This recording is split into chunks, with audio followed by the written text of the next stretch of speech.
यानंतर एक breaking news आहे कराडमधून। कराड तालुक्यातील पाचकतेवाडी इथं पुण्याच्या डीआरआय विभागाच्या पथकानं मोठी कारवाई केली आहे। डीआरआय विभागाच्या पथकानं एक शेड सील केलेला आहे। या शेडमध्ये अंमली पदार्थांची निर्मिती केली जात होती अशी माहिती समोर येते।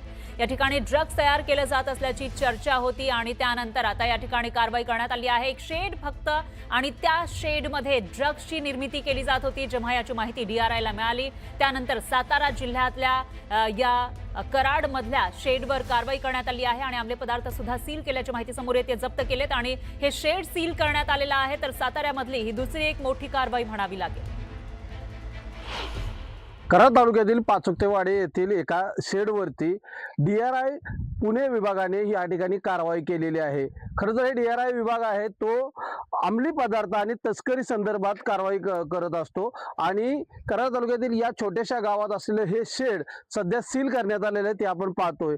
हे जे शेड आहे ते पूर्णपणे झाकण्यात आलेले आहे। त्यामुळे या ठिकाणी जे शेड आहे त्या शेडमध्ये नक्की काय अंमली पदार्थाची किंवा तस्करीची काय प्रक्रिया सुरू होती का असा प्रश्न आता निर्माण होत आहे। एका जिल्हा परिषद शाळेच्या पाठीमागे असलेले हे शेड आपण पाहू शकतो पूर्णपणे झाकलेल्या स्थितीत आहे आणि त्यामुळे मध्ये काही आता आपल्याला बॉटल्स दिसत आहेत, काही साहित्य दिसतंय। मात्र रात्री याच ठिकाणी डीआरआय पुणे हे जे तस्करी आणि त्याचबरोबर अंमली पदार्थ संदर्भात कारवाई करतं या विभागाने नक्की काय कारवाई केली हा प्रश्न हे सातारा जिल्ह्यात सध्या उलटसुलट पद्धतीने उपस्थित केला जात आहे।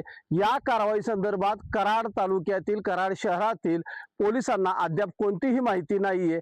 त्यामुळे हा प्रश्न मोठ्या प्रमाणात नागरिकांच्या मध्ये सातारा जिल्ह्यात उलटसुलट पद्धतीने उपस्थित केला जात आहे। नक्की काय कारवाई झाली, यामध्ये किती जणांना अटक केलेली आहे आणि किती मुद्देमाल ताब्यात घेतलेला आहे या संदर्भात सध्या सातारकरांच्या मनात या कारवाईवर मोठी साशंकता आणि उलटसुलट चर्चा असल्याचं पाहायला मिळत आहे।